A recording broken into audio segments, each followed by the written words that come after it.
خدا با سلام هستم در اساس به همکاران. بیماری که کاندید سرجری شدن آقای 68 ساله که اخیراً MI اینتریور داشتن و در یک مرکز دیگری باعث سیویر امکان همزمان تشخیص داده شده بود و یک اپیزود خونریزی علم رفته بودن.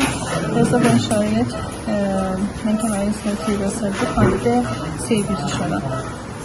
در بیاهای ترپان اعتماری هستیم، نمای پرچند استاندارد دریچه میترال میزنیم که به نظر میرسه که لیفلت در واقع پوستریور کاملا پرولاپتیک هست، پرولاپس شدید داره و در بیاهای مختلف دریچه بررسی کردیم.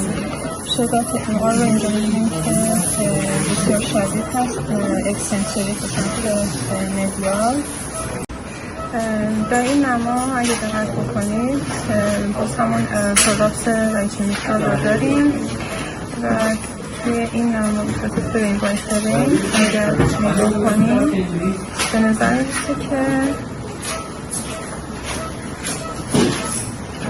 یه نسج اینجا هست متصل به دریچه که با توجه به سابقه MI اخیر در این بیمار احتمالاً پاپیلاری ماسل راپچر شده است. باقی اینجا هستش و کاملا متحرکه. نگاه کردیم در بیاهای مختلف که یه قسمت از این بافت راپچر شده میاد اصلا وارد فضای ایری میشه.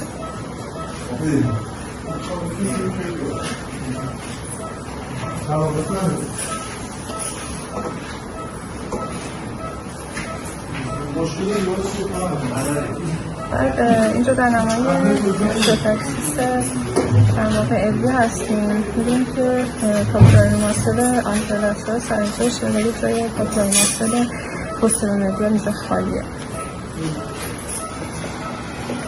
باز از این بیاگی دقت میکنید میدونید که یک سایه از این پاپیلاری ماسل راپچر شده.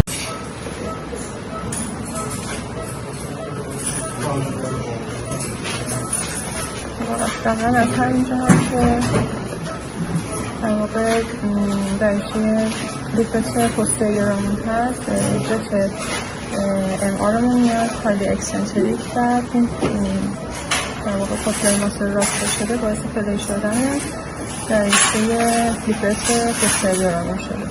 با این شرایط بیمار کاندید پریز دریچه میترال و CABG هست.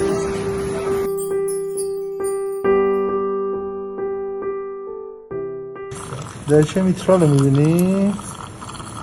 ببینید اینجا P2 مون P1 P2 و P3 پرولاپتیکه و دلیل پرولاپسش هم اینه که ببینید چقدر قشنگه اینجا این عضله پاپیلاری ماسل پوسترولاترالمون